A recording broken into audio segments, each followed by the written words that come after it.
അവൾ പലപ്പോഴും അപ്സെറ്റ് ആവുന്നത് അല്ലെങ്കിൽ വേദനിക്കുന്നത് നീ അവളോട് കാണിക്കുന്ന പല കാര്യങ്ങളും കൊണ്ടാണ്. നീ അങ്ങനെ ചെയ്യുന്ന സമയത്ത്, അവൾ റിയാക്ട് ചെയ്യുന്ന സമയത്ത് നീയും വേദനിക്കുന്നുണ്ട്, നീയും അസ്വസ്ഥനാവുന്നുണ്ട്. രണ്ടുപേരും വേദനിക്കുകയും രണ്ടുപേരും അസ്വസ്ഥരാകുകയും ചെയ്യുന്നുണ്ടെങ്കിൽ പോലും ഇത് രണ്ടും ഒരിക്കലും ഒരുപോലെയല്ല. നീ ചെയ്ത ഏതെങ്കിലും ഒരു കാര്യത്തിൻ്റെ റെസ്പോൺസിബിലിറ്റി അവൾ നിന്നിൽ ഏൽപ്പിക്കുന്ന സമയത്ത് നീ പറയും ഞാനല്ല ഒന്നിനും കാരണം, നീയാണ് നെഗറ്റീവ്, നീയാണ് പ്രശ്നം ഉണ്ടാക്കുന്നത്. അവൾ നിന്നെ ചോദ്യം ചെയ്യുമ്പോഴും അതെല്ലാം റെസ്പോൺസിബിലിറ്റി ഏറ്റെടുക്കാൻ പറയുമ്പോഴും ഒരിക്കലും ഒരു പ്രശ്നം ഉണ്ടാക്കുകയല്ല ചെയ്യുന്നത്. മറിച്ച് നീ ചെയ്തത് ശരിയല്ല, നീ ചെയ്തത് എനിക്ക് ഇഷ്ടമല്ല, ഞാനതിൽ ഓക്കെ അല്ല എന്നുള്ള കാര്യം നിന്നെ അറിയിക്കുകയാണ്. നിന്റെ തെറ്റുകൾ ചൂണ്ടിക്കാണിക്കുന്ന സമയത്ത്, അതല്ലെങ്കിൽ നിന്റെ റെസ്പോൺസിബിലിറ്റി എന്താണെന്ന് ചോദിക്കുന്ന സമയത്ത് അവൾ ഒരിക്കലും പ്രശ്നം ഉണ്ടാക്കാൻ വേണ്ടിയിട്ടല്ലത്. മറിച്ച് നീ ചെയ്തൊരു കാര്യം ശരിയല്ല, ഞാനതിലൊട്ടും ഓക്കെ അല്ല എന്ന് അവൾ നിന്നോട് പറയാൻ ശ്രമിക്കുകയാണ്. എന്തെങ്കിലും ഒരു കാര്യം സംസാരിക്കാൻ വരുന്ന സമയത്ത് നീ എപ്പോഴും വാദിച്ച് ജയിക്കാൻ നോക്കുന്ന സമയത്ത് മറ്റൊരാളുടെ വേദന നീ ചെറുതായിട്ടാണ് കാണുന്നത്. അവിടെ ശരിക്കും ഒരു നല്ല കമ്മ്യൂണിക്കേഷൻ അല്ല നടക്കുന്നത്, പകരം മാനിപ്പുലേഷനാണ്. അങ്ങനെ വരുന്ന സമയത്ത് അവർക്ക് തോന്നുന്നൊരു കാര്യമുണ്ട്, എൻ്റെ വാക്കിനൊരു വിലയില്ല, എന്നെ ആരും മനസ്സിലാക്കുന്നത്, എൻ്റെ കൂടെ ആരും ഇല്ല എന്നൊക്കെ തോന്നൽ. ഒരാളെ അവഗണിച്ചുകൊണ്ട്, ഒരാളുടെ വേദനയെ അവഗണിച്ചുകൊണ്ട് നീ ഒരിക്കലും ഒരാളെ വേദനിപ്പിക്കാതിരിക്കുക.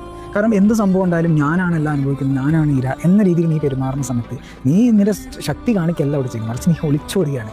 ഇങ്ങനെ നീ ഓരോ കളിൽ നിന്ന് മെല്ലെ മെല്ലെ ഒളിച്ചോടുന്ന സമയത്ത് ആ ബന്ധങ്ങളിൽ ഒരു വിള്ളലുണ്ടാവുന്നുണ്ട്. നീ നല്ല സ്ട്രോങ് ആയിട്ടുള്ള ഒരാളാണെങ്കിൽ നീ ചെയ്ത കാര്യങ്ങളുടെ ഉത്തരവാദിത്തം നീ ഏറ്റെടുക്കുക. ഉത്തരവാദിത്തങ്ങളെക്കുറിച്ച് ഒരാളെ ചോദിക്കുക എന്ന് പറഞ്ഞാൽ ഭയങ്കര അക്രമപരമായിട്ടുള്ള സംഭവമൊന്നുമല്ല. അതാണ് ഒരു നല്ല ബന്ധത്തിൽ വിശ്വാസത്തിലേക്കുള്ള ഒരു വഴി എന്ന് പറയുന്നത്. അപ്പം വിശ്വാസമില്ലെങ്കിൽ ഏതൊരു ബന്ധവും നല്ല നിലയിൽ മുന്നോട്ട് പോകില്ല.